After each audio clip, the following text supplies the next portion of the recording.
Hello, and welcome back to our podcast, The Boss Ravioli Queens. We are Boss Lady Amy, Nicole Ravioli, and Jasmine the Queen. And we are healthcare workers who decided we are going to spill all the ravioli on the ins and outs of working in healthcare. This isn't your usual podcast. If you came here for health and beauty tips, you're gonna be disappointed because we are gonna get messy. Every other week, we will feature a different topic that dives into the not-so-talked-about, taboo, and just plain underbelly of healthcare.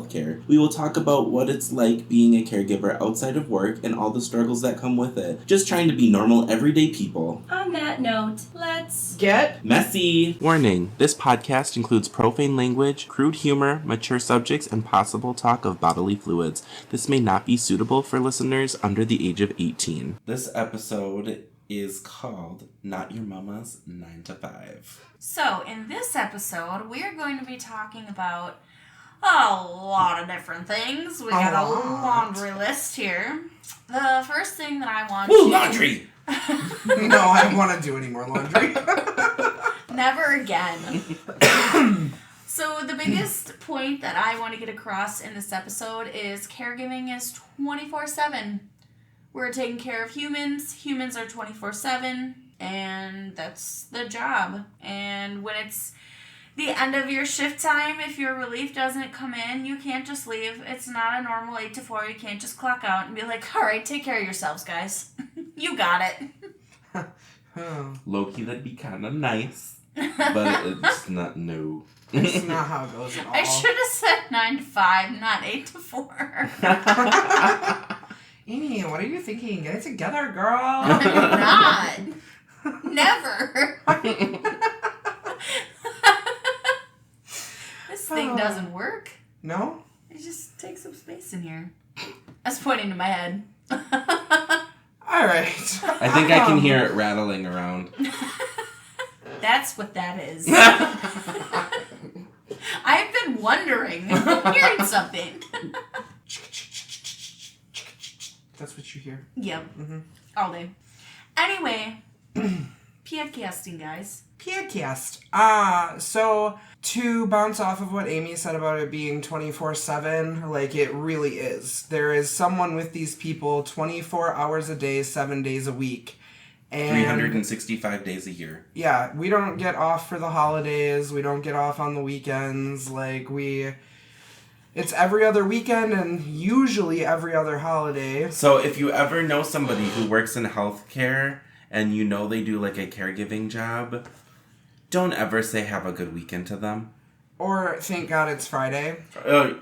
We hate that. Oh, I fucking hate it. When I'm talking to somebody and they're like, well, at least it's Friday. And I'm like, it's your Friday. It's like, I'm on like 10 days. Right.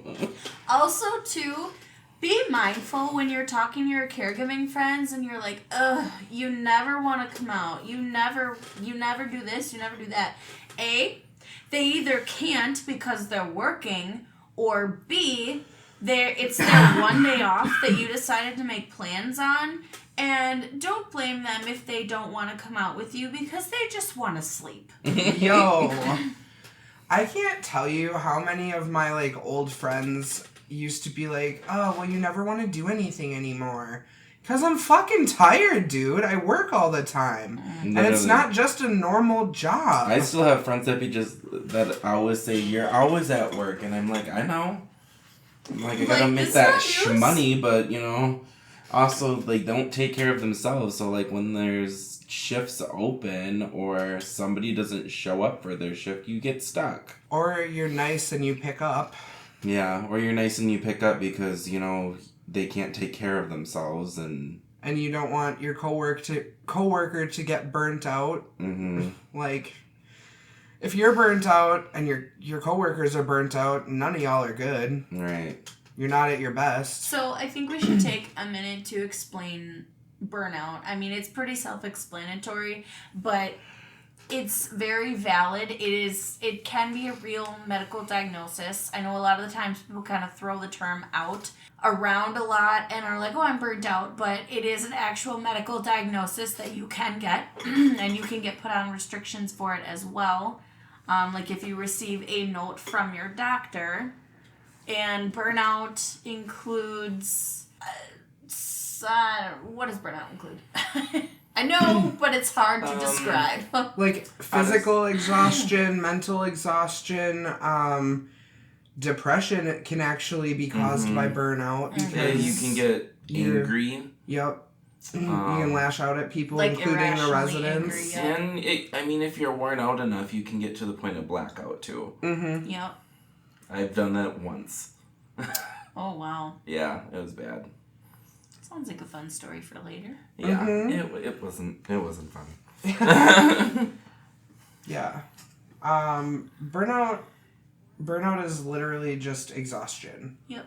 But extreme exhaustion. Yeah, I was gonna say From it's working. like past exhausted almost. Yeah, it's literally like you emotionally, physically, and mentally just don't want to deal with anything. You're like, I not even that you don't want to, you just can't. Mm-hmm. Because you can't control it. You can't handle it. And it basically is usually from working, I would say, I don't know, 60 to 70 hours for a good couple weeks on hand before you start to really feel it.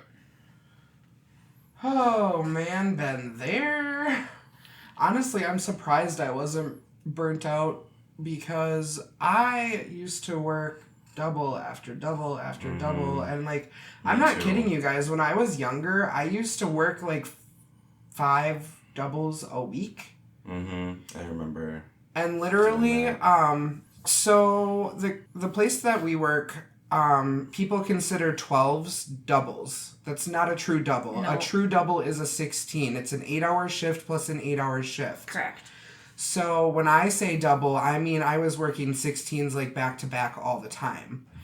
And So it was literally like you work a shift, you're sleeping. You're up for your shift, you go home sleep. And then up for your shift, go home and sleep. and legally, you're required to have 8 hours off in between your shifts after 16 hours. You are not allowed to work more than 16 hours in one day.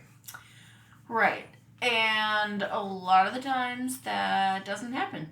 It's really unfortunate. It's very unfortunate, but especially in like today's day and age, like where we are right now, everybody is so short-staffed, and there are people that either aren't cut out for the job and they just stop showing up, or they're just like shitty coworkers that call in and then you get stuck because nobody else wants to pick up. So if you're on a 16, or in our case on the weekends, if you're stuck on a 12 and your relief doesn't show up for their 12, you're now on a 24 if they can't find anybody to come in and relieve you. Right. So, I feel like we should give a little bit of background in that. They, as in management, it is typically your management's job to find someone to come in for you. It's so distracting. Sorry. No, it's okay. So typically it's your management's job to find someone to come in for you. But a lot of the times, unfortunately, they don't. This shit's hurting my butt. So was that chair.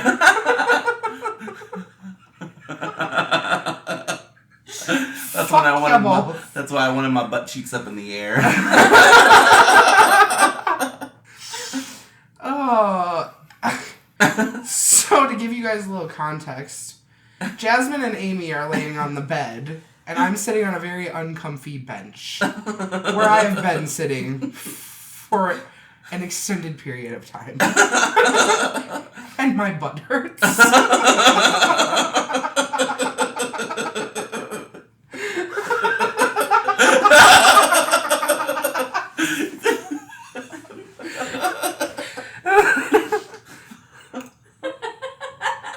Oh, what'd I do? So burnout is not fun. Nope, not in the slightest. Working 24 hours or however long you get stuck at work is not fun. There comes a point when your brain just, like, malfunctions. Oh, yeah. Can't handle it anymore, and your brain's just like, well, fuck you. You want to fuck me up? I'm gonna fuck you up twice as bad. I have literally like worked so long sometimes or whatever that when I actually do get days off, and especially if I have a couple in a row, I literally spend them just sleeping. Yup. Usually, if I have more than one day off in a row, I'll spend the first one sleeping and the second one like chilling, relaxing, doing what I want to do. Maybe I'll go hang out with people sometimes. It's kind of rare now. I'm pretty much like a homebody. Mm-hmm. The ideal for me is 3 days because you get the first day to sleep, second day to actually live your life and be a normal human being, third day, sleep in preparation for work. Literally. That's what I do on my second day off. Oh my god. I'll chill and then I'll go to bed super early. And usually my insomnia will be like, yo, fuck you. You got a lot of sleep yesterday, so you're not sleeping at all tonight. You're not sleeping for the next week. Yeah, Literally. So, question. So, What is the longest shift everyone here has worked? 24? Probably 20, I think maybe like 26 to 28. Yeah, my longest is 26 hour shift. Well, I know for sure I've worked a 24, but I want to say I've worked like a 25 or 26 as well. But that was a very long time ago, and I don't remember when that was. But like within the last year, I have definitely worked a 24 or 2. Now, I have another question. Sup? So, not obviously your longest shift work, but what is the longest amount of time you have been up in a row because of work? Oh, that's a hard one. I want to say probably a full 48 hours. Yeah. Probably the longest I've been awake because of work. Yeah, but I would say the same about 2 to 3 days almost. Mm-hmm. Yeah, I would say about 48 hours. I don't know the exact number, but yeah, about 48 hours. Yeah, me all as well. stemming back to when I was in management because I kept getting phone calls. Mm-hmm. Someone didn't show up, couldn't find the fucking toilet paper. I literally got, when I was in management, I literally got to the point where, like, I literally just could not get sleep without somebody calling me. So I literally just shut my phone off. Mm-hmm. Yeah. I'm like, sorry, you'll have to figure it out or call somebody else because it's not going to be me tonight. Yeah. Yeah, that was ridiculous because I don't remember the exact situation. I know there was a no-call, no-show for, I believe, a PM. So I had worked my AM, got a crap ton of phone calls, was trying to prepare for the knock shift not to show up because we knew that this person was probably not going to show up. And guess what? They didn't. Thank God I didn't have to cover it, but I still got phone calls all night on how do you not know how to clean? Like, that's all knock shift is. It's cleaning. I got so many phone calls that night from the person that agreed to pick up, and I was like, bro, I don't even care if you clean at this point. Sit the fuck down, shut the fuck up, and leave me alone. Right, like Make sure the residents are alive and given their meds and, like, changed and whatever, but stop calling me. The whole purpose of them being there was so you didn't have to be. But if they keep calling you, it's like you're there. Yeah. Ugh, gross. And that, like, causes, like, those amount, like, that sleep deprivation causes, like, mental breakdowns. I've literally, like, had been awake so long or, like, had to deal with, like, stupid stuff for so long. Like, there's times I'd just, like, break down and I'd freaking just, like, cry. Yes. Yep. That would happen to me too. And like someone not knowing at all that you've been up since like the day before call you for something that they think is super important and you're literally just like just you want to hang up. You want to throw your phone and just be like, don't ever talk to me ever again. Mm-hmm. Yeah. I've had quite a few times where I've broken down and cried because of lack of sleep. Oh, absolutely. Yeah. When you're that tired, I mean, nothing makes sense to you anymore. No. Like, you can literally have, like, the simplest thing that happens, that literally is something you deal with every day. And when you're that sleep deprived, it's the biggest deal in the entire world. Yep. And I also think, I don't think we've ever pointed out that you cannot sleep on a knock shift. Correct. So, unless it's a sleep house. Yep. So there are certain facilities that do have something called a sleep house or a sleep shift. where that person does not require awake care. It just means that at night the caregiver does not have to be awake. They can sleep, but obviously they're still there in case the person needs them, so the person can wake them up or whatever if that's the case. But most of the time it's awake care all the time. Yep. And there are some sleep houses where you can only sleep for like 2 hours at a time as well. Yep, there are some places where you can only sleep 2 hours at a time, and then you have to get up, check on your resident, and then you can go back to sleep. But you still have to be up for that every 2 hour check. Yep. But like Amy said, most houses are not like that. And it's honestly getting more rare to find houses like that. Yep. They were already uncommon, but like now, way less common. Mm-hmm. Right. I did work at a place that did the sleep shifts, like at night when they were all in bed and stuff. They didn't need anything, and they would wake you up if they did need something. Yep. But they also had weekends, so they would do a full weekend, so you'd be there the full 48 hours. Yeah, you'd be there Friday, Saturday, and Sunday, and it was like a sleep and you shift. wouldn't leave till Monday. Yep, so that's another thing that's really common in those types of houses, and that is actually something that is kind of like a loophole in our Midwestern undisclosed location, their labor laws. So the place that we live, the labor laws say that you have to have a full 8 hours in between your next shift. And the thing is with these sleep houses is that you clock out and then you get a stipend for sleeping there. And technically, that's a full 8 hours. Mm-hmm. So that's a loophole that companies use. They're like, oh, it's no problem, it's a sleep shift, whatever. So quite often you will find yourself being stuck there for literally days, like days on end. Sometimes it's more than just the weekend. Like obviously, when you sign on for the job, you know that the weekends are required at most places. But there have been plenty of times it happened to me, my coworkers, people that I saw getting stuck 10, 12 days in a row. No opportunity to go home, even get a new change of clothes, anything. They would literally be living at work. Valid point that I'm going to make. I used to keep a go bag in my car with a couple outfit changes and some like a toothbrush and one of those travel size toothpaste bottles and like shower stuff even. Yep. I have literally washed my clothes at work before. Oh, same. Oh, yeah. I mean, I've showered at work. Like, there's... yeah, I've done that too. There's been so many times where, like, you feel like it's not appropriate or whatever. But, I mean, like, we're human. We have to live our lives, too. I mean, if I'm being forced to stay there for 2 days in a row...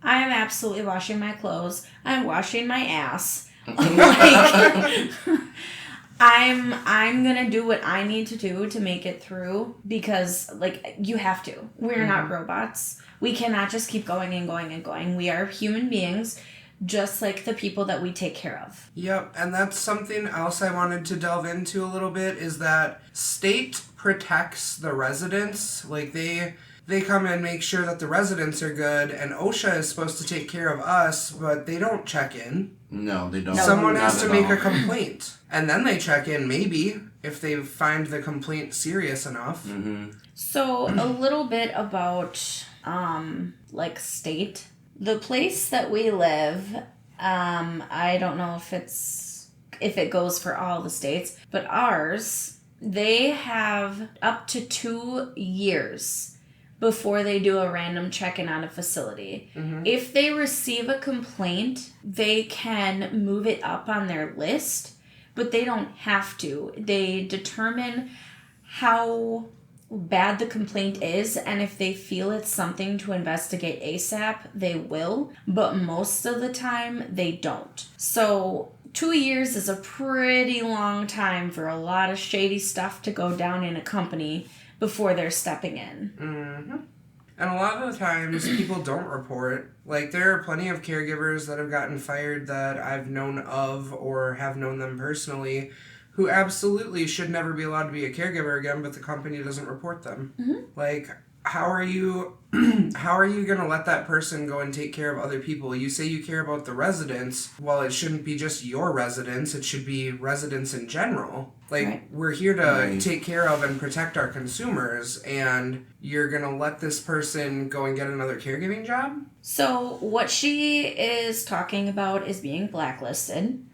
Blacklisting is a thing where when your company, you've done something that's so wrong, not only that goes against company policies, but it's also illegal, and you are not allowed to work in caregiving ever again anywhere. And so when you're blacklisted, your HR department at that company or whoever handles all of your HR stuff has to report you to the state, and they basically have to label you as unhireable. So anytime you get a caregiver background check, which is required for any caregiving job or any job in the medical field, once they run it, it will come back and it'll say that this person is not allowed to work in healthcare in any way, shape, or form. Mm-hmm. Which I think we touched on that in a very, very previous episode. Yeah. Because I had mentioned that you can't even be like an x-ray tech or like... Correct. You can't do anything in the medical field, not even Right. like a desk job. Yep, exactly. And so, like, obviously blacklisting is like the worst thing that you could possibly have happen to you if you want to try and make a career in caregiving. And it's very serious, and it often gets overlooked. Sounded like you were gonna say gone. gets overlooked. Gone. No, I wasn't gonna say it gets overlooked. I know what I was gonna say. It is often held over our heads. Like, it's a lot of the times it's held over our heads. Like, oh, don't do that. You could get blacklisted. Yep. But the funny thing for sure. is that even though it's constantly looming, it's rare that it's actually going to happen. Basically because a lot of circumstances are, they're all different. A lot of companies are willing to overlook things if you plan on, like, showing that you're actually going to correct whatever happened. If they see you're making an effort for it never to happen ever again. And sometimes you have those poopy companies that the rules apply to some people and sometimes they don't apply to other people. Yeah. Like, if you're going to have a policy, you need to stick to it for everybody or get rid of it. You can't have the policy in place and one day it applies and the next day it doesn't. That's just not fair. Which unfortunately happens so much. So much. I could speak on some things, but I'm not going to. No. Oh. Basically, it only applying when it's valid. Yeah. When it's convenient. When it's convenient. Yeah, basically. That's all the further I'm going to delve into that one. I have a lot of words that I'm not going to say because Some very choice words. it wouldn't be good for me to do that. So I'm not going to do that. But yeah, that's that. Moving on. Next topic. Moving on up. So we have talked about abandonment briefly, I think. Abandonment is a form of abuse, I believe. Yeah. Because it falls into the neglect category. Yes. Correct. So abandonment is very simple. It's literally just leaving your residence unattended. Dear God. Unattended. Unattended. Lord Hey, help Amy. us all. Bacitracin. Max Dressen. Anyways, yeah, it's not a good thing. And unfortunately, it does happen.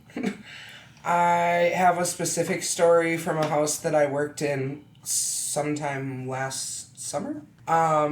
There was a woman working who, she apparently told them that she needed to be off by whatever time because she had to go and get her kid. I know what you're talking about. Yeah, you do. Yep. She needed to go and get her kid from daycare or something along those lines.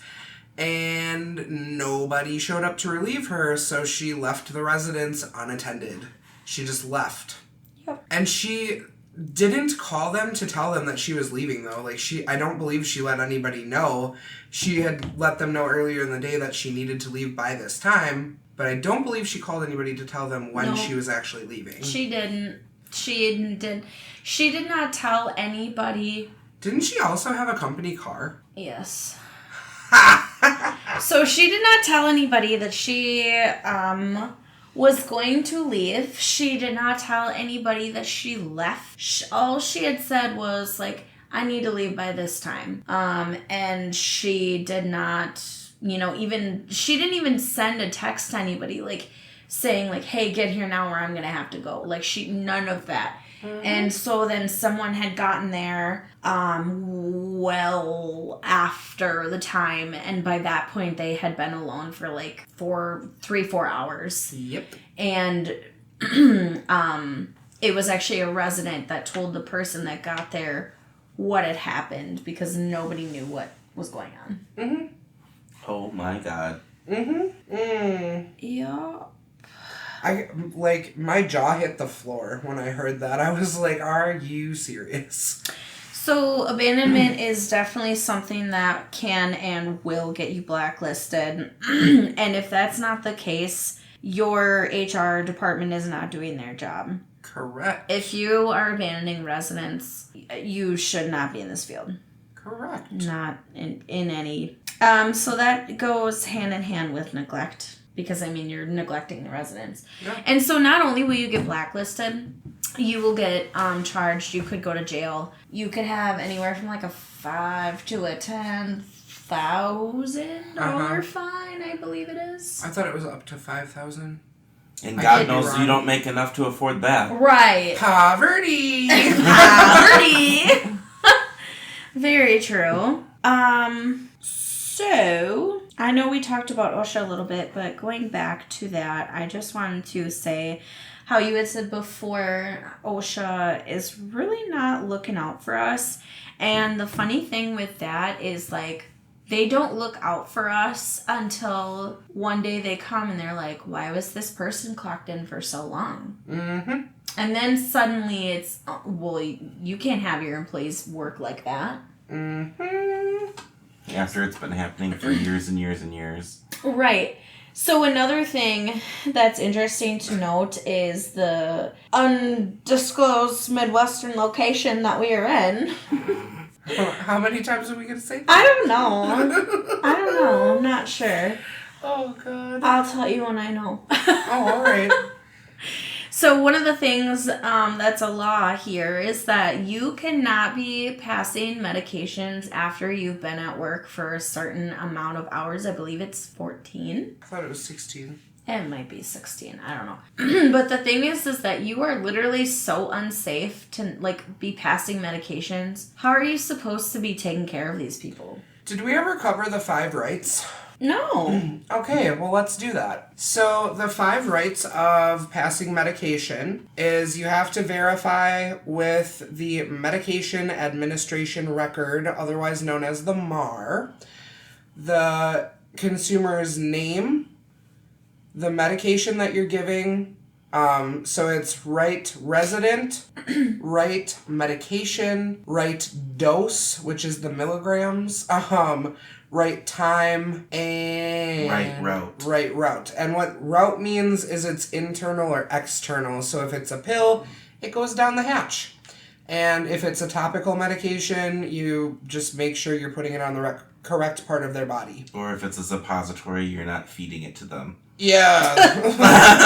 Yup. Those little wax pills, There's technically kind of a bonus, right? It doesn't really count, but it's also the right indication for use. Oh, yeah. That you're not just giving a medication that is supposed to be used for one thing, but you're giving it for something completely different. Mm-hmm. So there's been plenty of times where a resident has asked me for a controlled substance, I have pain in my knees, and it'll clearly state on the order this is for headaches. Okay, well, I'm very sorry. I can't give it to you unless it's for a headache. Does your head hurt? No, it's my knees. Okay, call me back when your head hurts.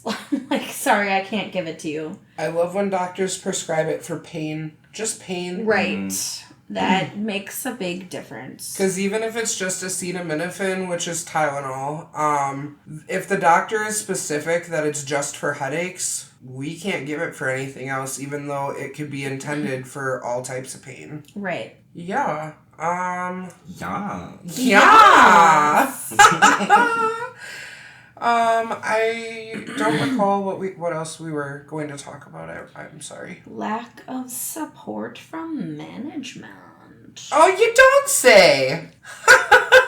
That's never happened. Never. So, Who fucking wrote these? No. I don't even know. so all three of us being in management at one point, when we say lack of support from management, we're talking about higher than the positions that even we were in. Correct. So when you're in charge of a house or you're the person that oversees multiple houses, you need some sort of support from your higher ups. And a lot of the time, it's just left up to you. You don't have anybody to really turn to and be like, hey, I really need help. I'm struggling right now. And even if you tell them that you're struggling, they just don't care. Or they've got so many forest fires that they can't help you. So, It's good snacks. Amy, I'm so sorry. I'm so tired. go drink some circle water. Edit that in post. Yeah, definitely. So, not getting that support from your upper management it's hard.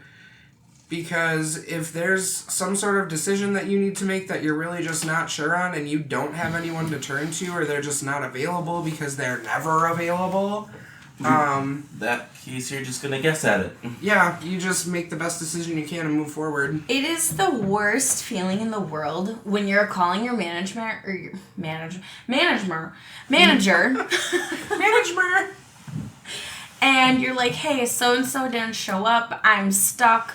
I've already been at work for 16 hours. I can't be here any longer. I need to go home. And they're like, wow, that sucks. I can't come in, but, like, let me know if you need anything. I like, just is there told you anything what I I can need. do for you? Like, let me know. I just told you what I need. I need to go the fuck home. Right. Yeah. I can't even tell you how many times I have had supervisors offer to buy me coffee to make it through. Like, so you're gonna come here and you're gonna drop off this coffee for me. Like, do you plan on just staying? Make it make sense. The math ain't mathin'. Yeah, because at that point, really, like, if they have time to go get you coffee and drop it off at the house, then they obviously have time to help. Mm-hmm. It's, yeah. Yep. So that's a little bit into our world and why all your caregiving friends are so fucking tired. I've started using the term perpetually tired because I am perpetually tired. I'm not a night owl or a early bird. I'm just a permanently exhausted pigeon. Accurate. Yeah. I think that's about everything we wanted to cover in this episode. All right. Well, bye. Bye. Bye. This has been the Boss Ravioli Queens podcast with your hosts, Boss Lady Amy, Nicole Ravioli. And Jasmine the Queen. Thank you so much for spilling your ravioli with us. Don't worry, we'll serve you more next time. Until next time, go wash your ass.